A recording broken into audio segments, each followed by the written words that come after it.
All right, welcome back. Let's talk nerd shit, BvS episode 3. Now, a lot has happened this week. Where to begin? Where to begin? Zack Snyder dropped that insane 30-second trailer to his Justice League movie. And it just brought back so much energy, so much hype that the DCEU was missing. I woke up today, I'm looking at posts from people, and they're talking about how Cyborg has been confirmed for the Flash movie, or at least a cameo. They're talking about how Jeffrey Dean Morgan is going to be in Flashpoint, or that he's in talks for it. And I saw this great tinfoil hat thing where people are talking about, what if Zack already filmed Dean Morgan becoming Batman, where Bruce dies in the alley instead of him and Martha dying? If Zack really did already do that, man, like the Cyber Nerd said. What do you want me to tell you? Bro, Zack Snyder's the GOAT, bro. And I agree with them 100%. But it's just so much. It's been a great week as always. But let's start this BvS off episode 3. I think this is the one that would have broken the internet here, if I'm not mistaken, but we'll see. 30 minutes, let's go. I logged into your Dropbox to find copy. There's copy, all right. But nothing about football.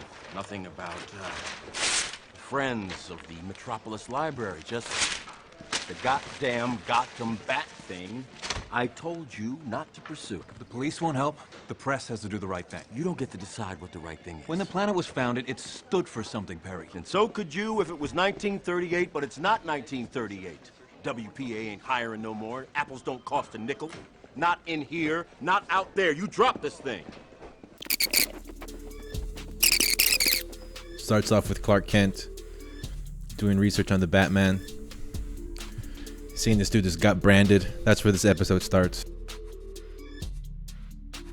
So already hear the thread of the dude being branded and people being killed in jail that have that brand. People would start thinking, does Batman have like a connection with the thugs? Is it like an unspoken rule or something? Or does him branding them mean bad luck? Something like that. You know, those kind of researches would start. Lex shows up to your house in a robotic wheelchair with ominous music. But sure, he's not really Lex. To help you stand for something. For cheap times! That's what. For cheap time! For cheap time! This is the part where you'd have to think. Superman acted like a rogue combatant, people died to save her. But how did he know that she was there? Of course, you can hear the heartbeat, blah, blah, blah.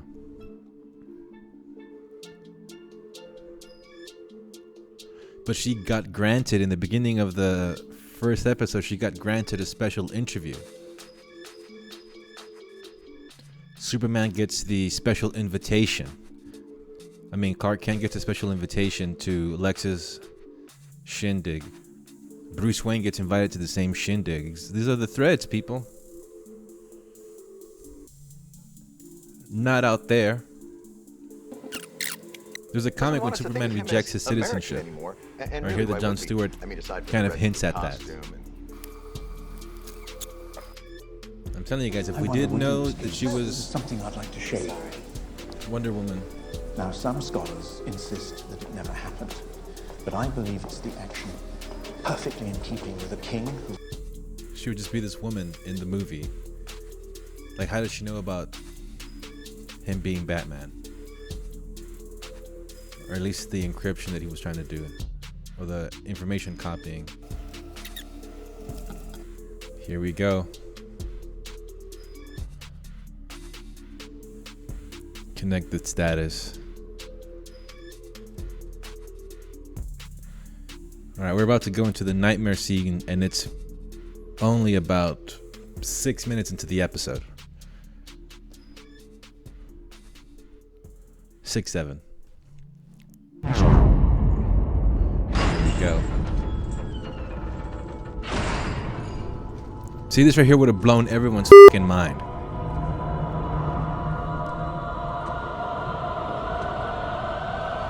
And I think people wouldn't have been as confused about it. They would have understood, oh, this is a nightmare future? Or at least they would have marinated on it longer for a week and then realized it's a nightmare future.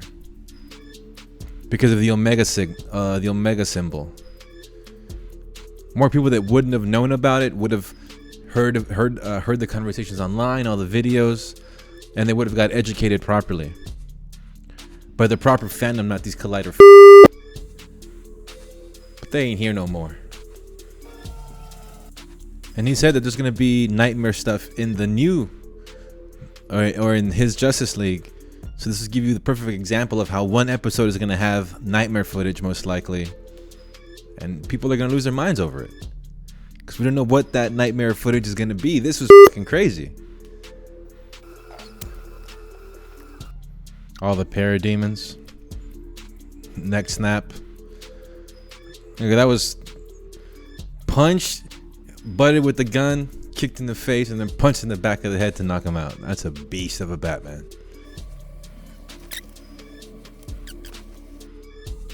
Boom. Listen to me now. Lois Lane.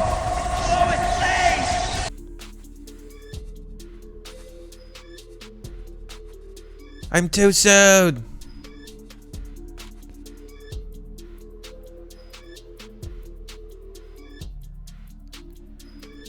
Fear him.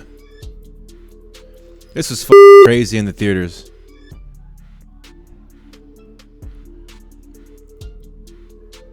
And when I saw this in the theaters, I was looking around, some people got it, but majority of the theater didn't understand. More stuff from Lex. Bat brand of justice. Psychological games. Judge. Jury. Executioner. Justice? Question mark. This is Lex is diabolical. I like that they show this Alfred working on the tech. I really dig that. Very reminiscent of the butler from Big O. I like that. I like this Alfred that's the servant, but he is obviously very useful.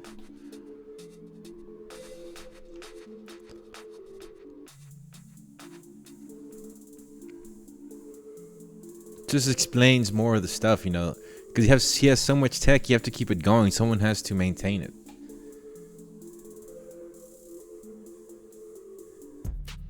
To us. I don't know how people just did not understand this. He's telling you, he's hardcore, he's into this all the way.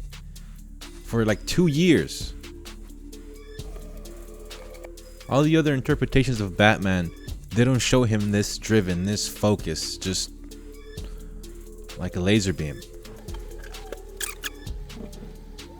Also, because they cut this out of the theatrical, they're giving you how the public sees Batman. Besides the branding. Because that's in jail, but how people out of jail see him.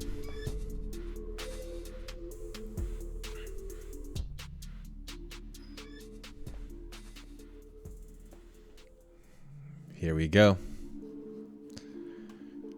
So yeah, we're about 15 minutes into the episode. They're loading the kryptonite, so this for sure would have been an episode that would have broke the internet. Time. You got the Flash showing up in the Batcave. Time travel. Confirming that.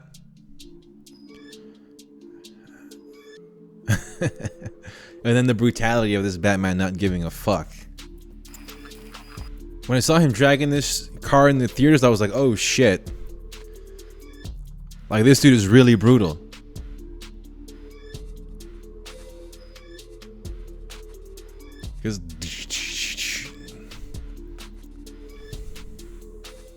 Because here we let the car go and it flips over.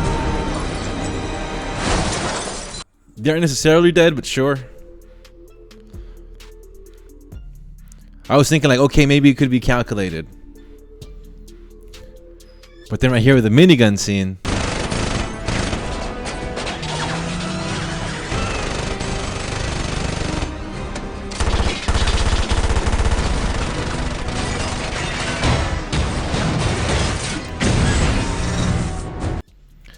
That's the punctuation mark there from Zach.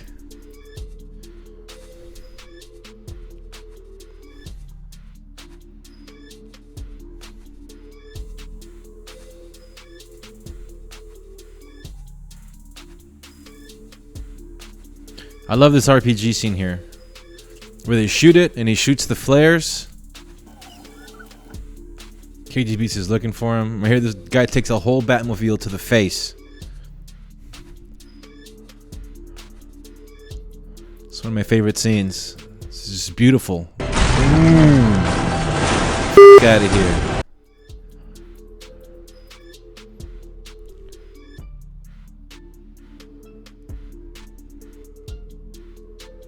He's like, what the was that? Like, that guy came out of nowhere.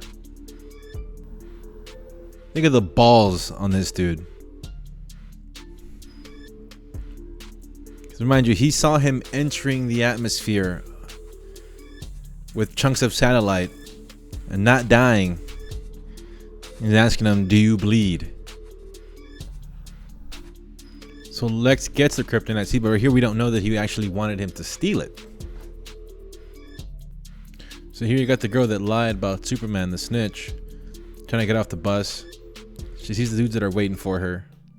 She's like, I'm gonna think twice about this. KG Beast.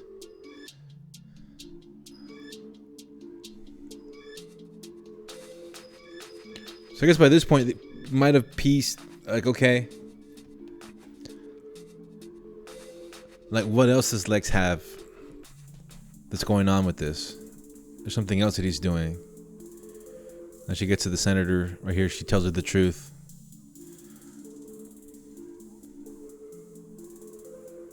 So Lex being Lex, by this point, he blows everything up because he probably knew that she spilled the beans on it. That she wanted to be honest now. Recant her story. So he probably already knew that. And that's why he went, you know what? Gotta go for the big boom. LexCorp. The metal was developed by a private company. And I show you KG Beast. Exactly how could they know that he'd show up? So at this point, you realize as the viewer, okay, does Lex know that he's Superman? Does Lex know that Clark Kent is Superman, I mean?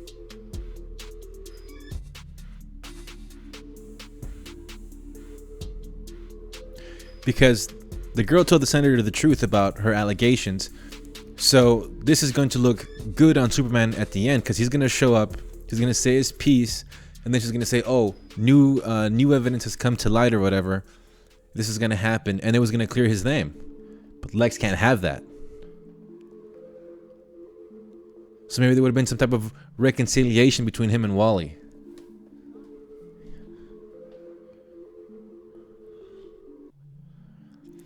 Bruce Wayne realizing that he's not getting the checks, or he's sending them back or whatever. Then he could rectify that also. So things were going to come to a bit of a resolution. Lex can't have that.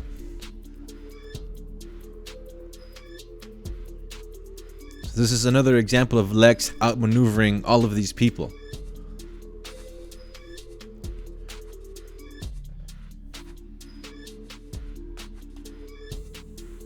Not only paid her, threatened her, gave her a script.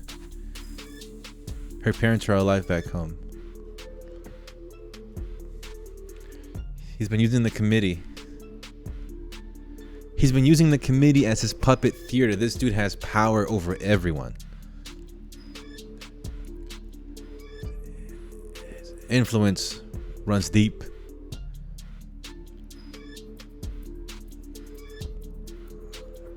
Now, knowing all of that, the way that he's talking to her makes a lot more sense. Because he is pretty much just letting the wang hang out right here. You? Don't go anywhere. I want to talk to you. One last ditch effort. So that it doesn't have to blow everything up. So what you been up to? I'm just here to tell my story. That I was willing to finance a Kryptonian deterrent, but a certain junior senator from Kentucky decided to block it. Yes, the chair of the Committee on Superman is soft on security.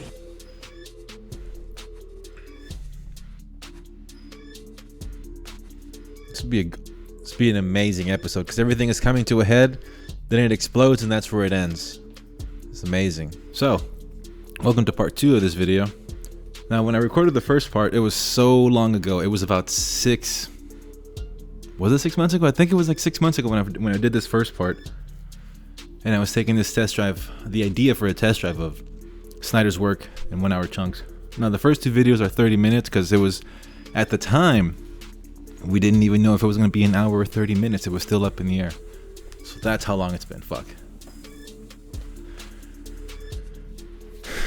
So, instead of just talking about the rest of the BvS while I'm doing this, I figure I might as well talk about everything else that's been going on and make the video a little bit more interesting. So we are picking up here in the court scene when it blows up. And Grandma's peach tea. Boom.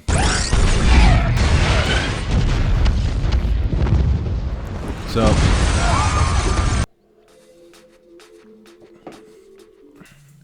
ooh. So having this as part always gets me. So sad. I love it. Seeing how this is a NERDSHYT channel, another video that'll be coming out at some point. This is what came in the mail. Waiting for this bad boy for a long time. Bruce Wayne is pissed. But you know what sucks about that Blu-ray? I couldn't go somewhere and buy it. I had to get that thing online through Amazon. I f***ing hate using Amazon. It's a f***ing scourge of society. If you love it, good on you. But me personally, I try to use that shit as little as possible. I f***ing hate Amazon. I hate what it represents. It's like, thanks, Superman. Maybe you would have done something before it blew up, bro. We wouldn't be here. That's what the medics really wanted to say. You know, I'm really looking forward. We didn't even have the Batman trailer when I did the first part. Really looking forward to the Batman and Andy Serkis' Alfred. Because watching Jeremy Irons chop wood is awesome. So yeah, I'll be making more videos. Focusing more. And I really miss doing this. It's been a while. Though I have to come up with something that's not so editing heavy. Those are the kind of videos I like to sit back and rewatch my work. Because I find them entertaining. Attack on Titan. The last season is almost upon us. Ooh. And I think I saw a trailer on Netflix. I thought I was going to have to... I've been so busy I haven't had time to watch anime really, so... I discontinued my subscription for Funimation and I was going to get back on that, but I think I saw a trailer from Netflix. Yo. If they start putting those episodes out the same way everyone else does, Crunchyroll or Funimation, the day that it... Ooh. That's a major come up for Netflix. So many things have happened since since the first part of this video, man. It's just crazy. We got the Hallelujah trailer. There was Justice Con. There was Fandom.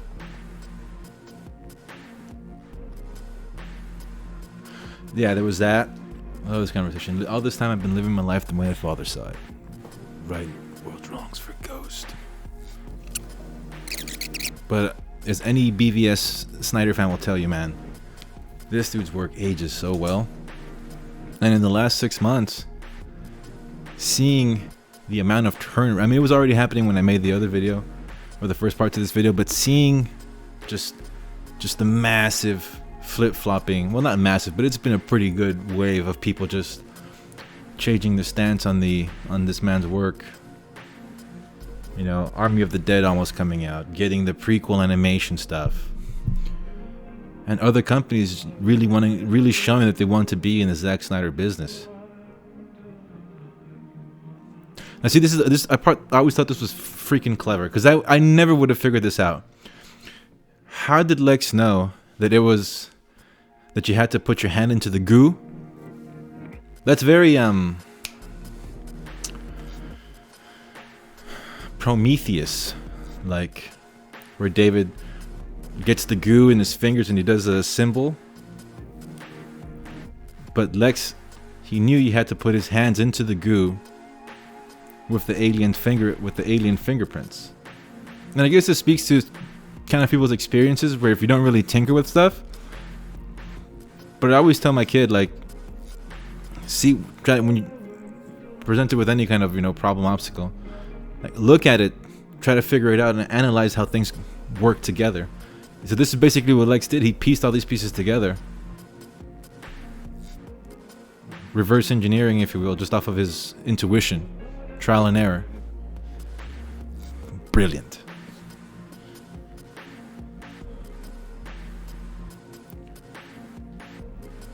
All right, the parkour montage. Not parkour, fucking CrossFit. There we go.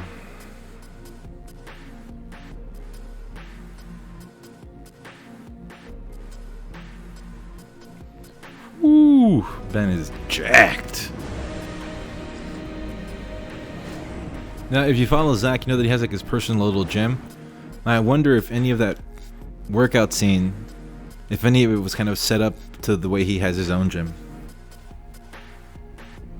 But yeah, man, that Hallelujah trailer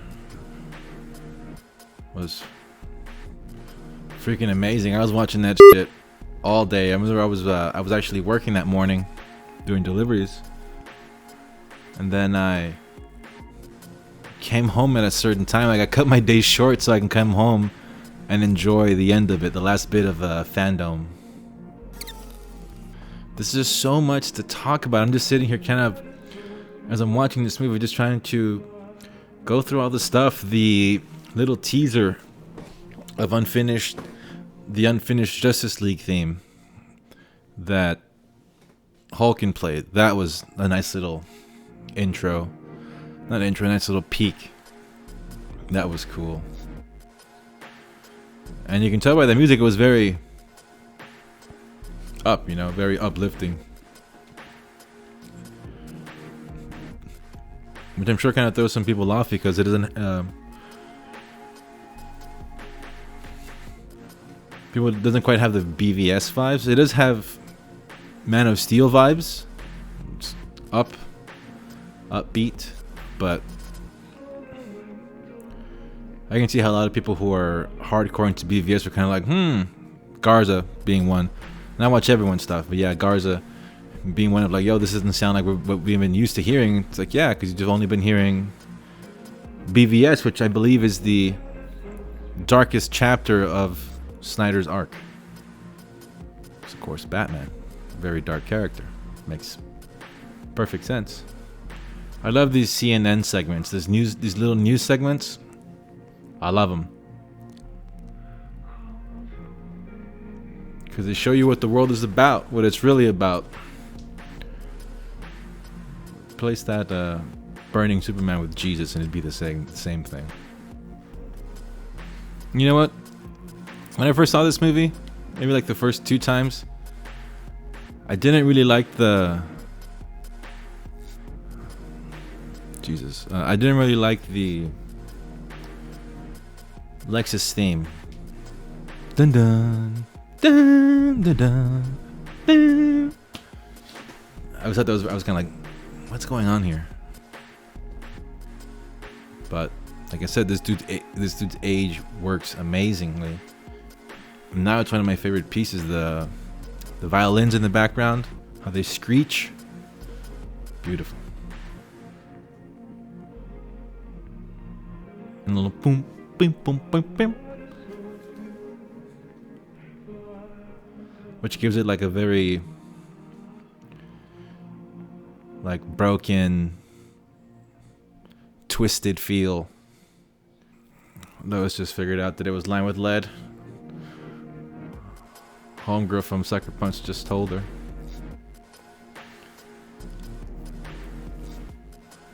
I mean, recently, I think it was last week, that one thread on Twitter came out where a bunch of BvS heads got together in a theater and got to watch it.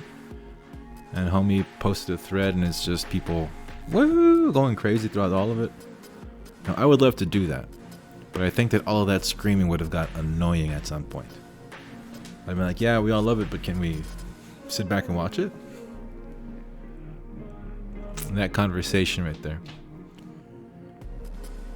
You do something that you think is up here. Great. But then there's consequences for doing that thing that gets you branded a hero.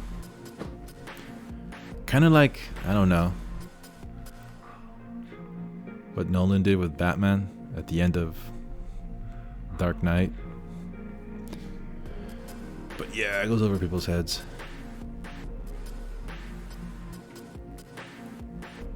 And even now, even that stuff come out where Nolan said that he was a big fan, or really, really enjoyed what Snyder did with Watchmen. And that's why he selected him as the guy to take over, or to do the reboot the Superman the way Nolan rebooted Batman.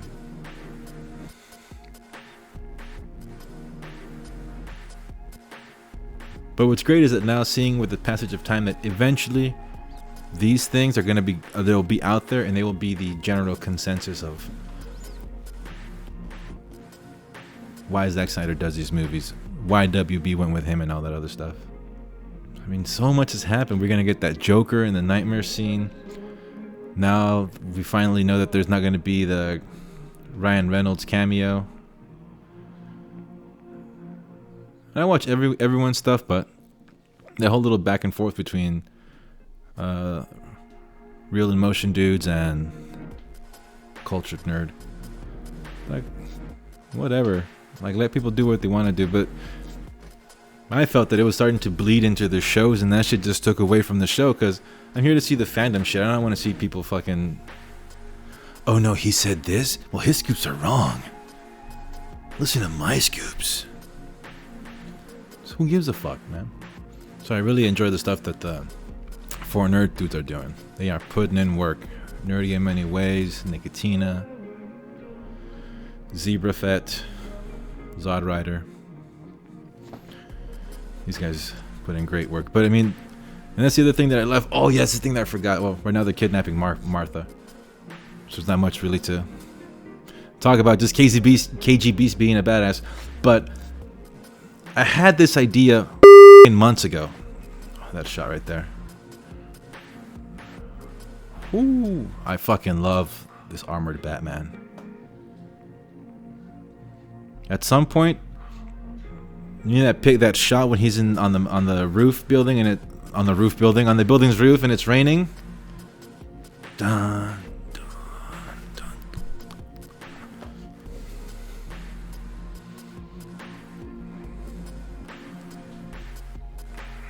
Not when he turns on the light, but when Superman gets there, there's a shot where you see his face. At some point, I have to get that. I don't know how, but like a big picture. And put the up here. Yes, I had the idea that I was thinking, if this does come around and it comes out, it has to be promoted somehow. And I was just thinking to myself, I don't want Snyder to go out on these fucking shows with these people who don't appreciate his work, are sold out, you know, for access. People have no core, no integrity.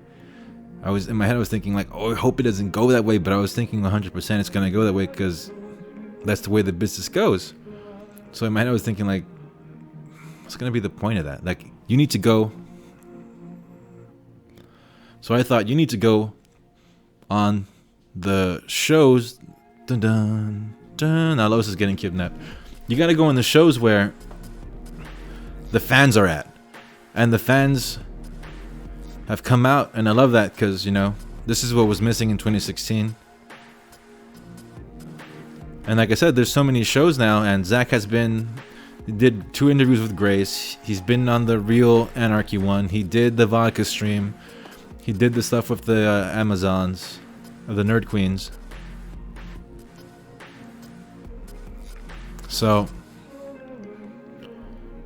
and then, you know, that great article that Garza wrote about how he was reversing the, was it the press line or the presser, or the press tour? It was fucking brilliant. So when I saw him go on these shows, I was so happy. I was so happy. I was elated. I was just so happy. Because that's the way it should be. But Zach is very smart, man. You have to give this dude credit. He is smart like a fox. So yeah, I was very happy when I was watching the vodka stream and he came on there. What's homie? The Midside? Is that what the name of his channel is? The dude that is writing that movie where it kind of satirizes the Snyder situation. I like when he was on there because he was asking some of the type of questions that I wanted to hear, which is something different, something not regarding Justice League, something not regarding all that stuff. Because obviously, as fans who feel a certain way, you want to get that nitty gritty, but obviously you can't ask him of those questions. You can't, you know, he's gonna come on your show and be like, "So, Jack, is it really Geoff Johns?" It's like, no, you can't ask him these questions, bro. Come on. At this point, you're playing a political game, also, in a sense, and Zach knows how to run it.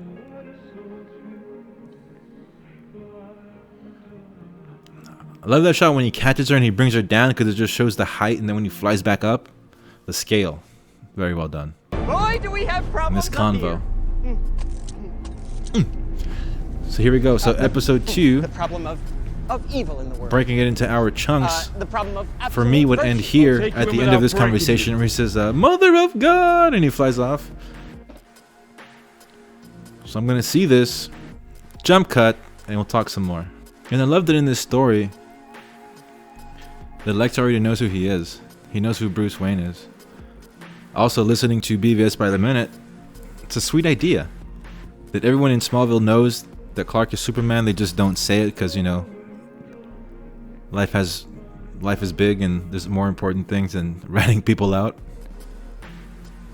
for being good. And I can't wait to see the evolution of the Lex character. Ooh, man.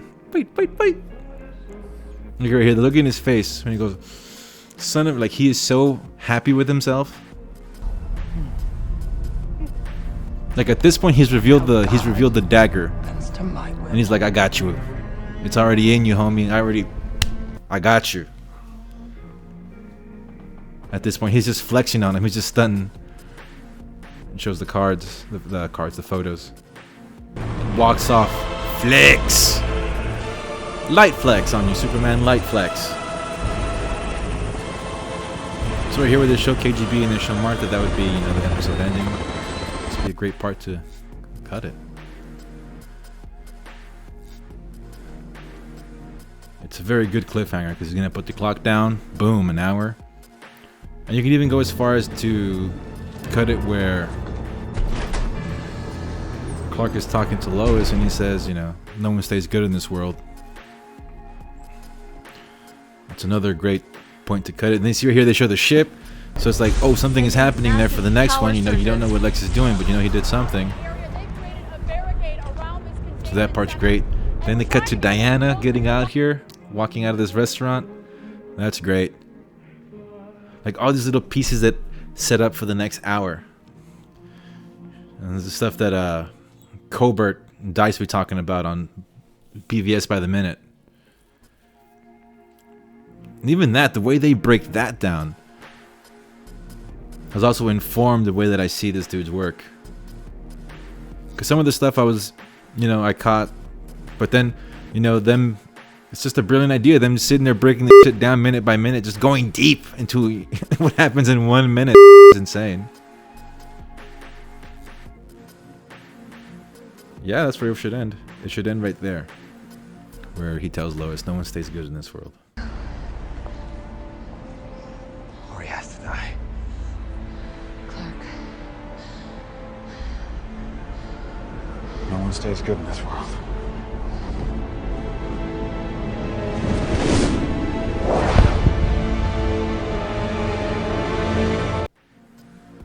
Amazing, man. Amazing. Amazing. So this would have been a solid fucking hour. This is. I cannot wait. I cannot wait. We're almost there. It's gonna probably come out in March. Ooh, man, we're almost there. Let's see what else. This is just really good. You know, and we're in December. I haven't seen the movie yet in December, so just watched these 30 minutes here.